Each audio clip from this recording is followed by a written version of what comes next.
and welcome to the latest Digital Now and Next webinar. For anyone that isn't familiar with this webinar, this is a series that looks at the evolving digital landscape. It looks at how to plan effective communications in this landscape and will help you plan into the future. And today we're going to look at how to win in social, where Hannah Louise and Shane will take you through today's webinar.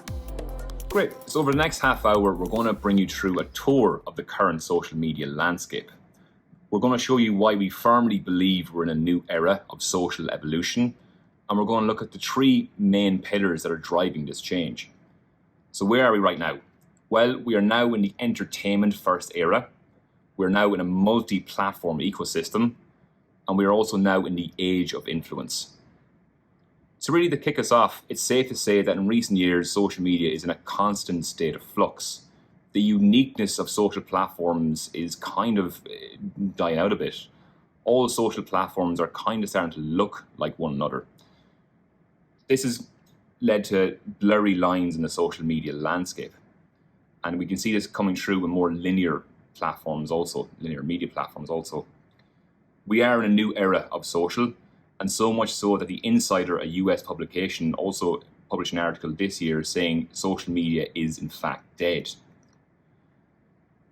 But the first thing we have to ask ourselves is this actually true? And what sparks such a dramatic headline? Well, there's two key factors that are actually driving this. One is platform evolution and driven through competition. And the second is a mature, slightly wary social audience. So the first item to address, it's our opinion that social media is in fact not dead, but it is evolving, and it will likely always continue to evolve. Social platforms change all the time to fit consumer needs, but in recent years we have seen an accelerated evolution directly driven through competition. Also, the rapid growth of TikTok has accelerated this evolution. TikTok themselves say they're not a social media platform like a traditional Facebook, but they're an entertainment-driven platform. We all know the rapid rise of TikTok, and they've captured a global audience through video-first content and content creation. And we can see this having an impact on competitors also, i.e. Instagram Reels or YouTube Shorts. The second factor is us, is us as a society. We are changing our behavior and how we consume social online. We're becoming more sophisticated and we are becoming more mature. We're more self-aware of what we post online and what we consume also. Platform data shows us that people are more likely to send each other private messages through group chats or through private DMs.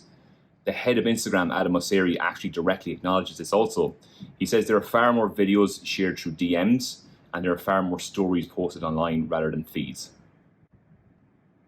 And in this era of sharing and entertainment-first content, we like to say that video may have killed the radio star, but social these days is making stars in an instant. With a global audience hungry for content, we see culture being captured and memorialized online and shared for cultural cachet seconds after it happened. To give you examples of this in real time, we saw Rihanna's iconic Super Bowl performance, for instance, earlier this year, which became talked about, one of the most trended items across all social channels, and scored a huge coup for her Fenty beauty brand. Closer to home, we have Patrick Kielty making his debut on The Late Late Show, having his opening monologue shared and analysed within minutes of it happening. And sometimes moments that haven't even happened at all, like the Pope's infamous foray out in a Montclair white coat, which in fact turned out to be created by an AI. And just as quickly as culture is happening and being captured, audiences are also increasingly busy. As Shane said earlier, we know that our audience is a lot more mature now. They've grown up with social, they're sophisticated, they're a little bit more wary of how they post and interact publicly. But they are really keen to explore other areas to consume content and to interact. To give you some examples of platforms that are enjoying a moment in the spotlight, we have Substack, an email and newsletter platform where over 250,000 people globally are actually paying to subscribe to consume content from people they admire. Telegram is a cloud service messaging app that Meta frequently references as a competitor, that's also enjoying huge popularity. And even on the bigger platforms like TikTok, we're seeing fervent groups of fandom really collecting around hashtags like CleanTok and BookTok. And this behavior hasn't gone unnoticed by the big tech players. So what we're seeing now is that they are actually trying to create spaces within their own platforms for people to test and share within this new environment. On Meta, we have, for example, the extension of the close friends sharing option. So we've seen on Instagram that you can now share images or posts in your grid just to your close friends group. Equally, they brought in broadcast channels and threads, giving brands and public figures more options to communicate with their audiences. On LinkedIn, you can now avoid that awkwardness of asking somebody to connect and instead simply follow them to keep up with the posts and updates. Likewise, you can sign up for LinkedIn newsletters and to keep up with news and updates from brands that you want to hear from.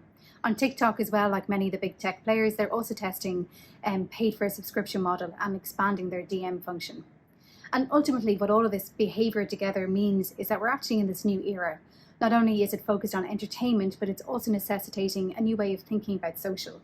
So we've gone from considering social as a space where you can build a community, which is what a lot of us spoke about around 10 years ago when we first realized the power and impact social can offer.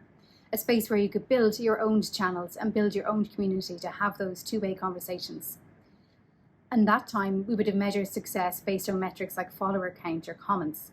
Nowadays, in this time and era, we're looking at a space where people are in more of a lean-back behavior publicly, consuming content, and then when that resonates, sharing it privately within a DM or group message setting. So that necessitates a new way to think about measurement. We always want to ladder back up to those business KPIs, and to do so, we need to consider things like brand lift studies, look at video view-through rates, and look at how our content is making an impact on culture. And within this new era of entertainment and sharing content that we really enjoy within a group chat setting, it's really worth the investment and time to put into getting your content right and suitable for the format and the audience. A great example of this, and not to cite an oft-cited example, is the Barbie film marketing campaign. Not only has it gone on to become the highest grossing film here in Ireland ever, which is incredible, we saw so many people share the Barbie film poster and the content around that on their own social feeds to friends and family. And beyond marketing, when we look at the wider cultural era, we can see that there is a lot of conversation being driven by moments that pop up in culture that really gain that virality and that talking point. Quite a funny example is some of you may be familiar with the hole on the beach that appeared in Portmarnock earlier this year that a local enthusiast thought was created by a meteor. But after appearing on Virgin News as a headline item, it was then transpired to have been built and dug by two intrepid beachgoers, which gained a huge amount of hilarity and conversation online. With all that said then, how do we win here as brands and marketeers? What we can do is really firstly consider the platform fit and nuances.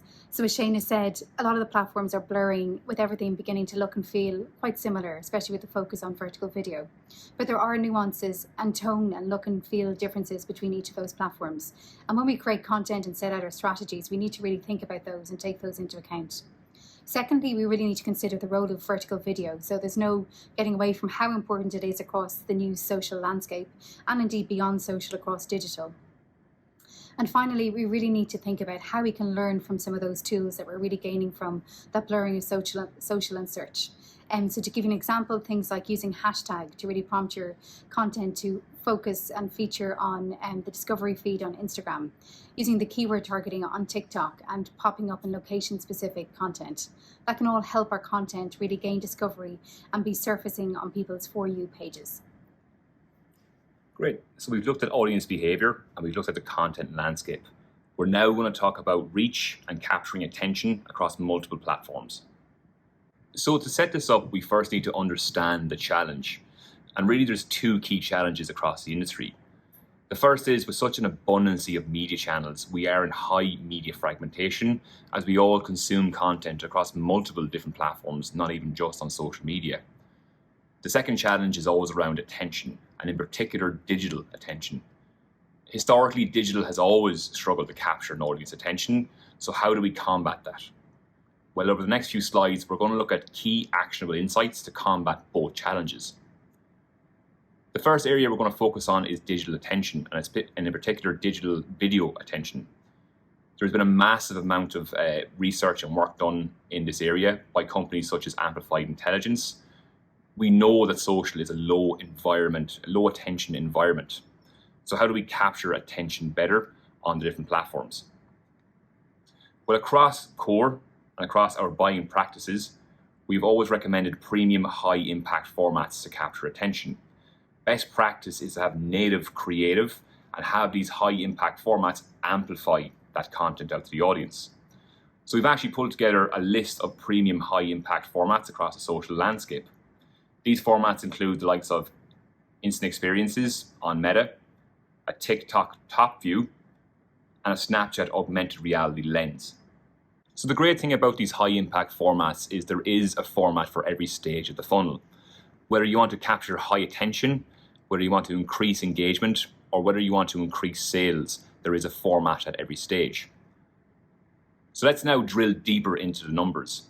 And first of all, we need to understand how the audience uses social platforms, especially in this market. So as we can see our audience is fragmented across multiple social platforms, and we use platforms in different frequencies throughout the month. Some really great research done by our core research practice is the behavior of how audiences use these social platforms.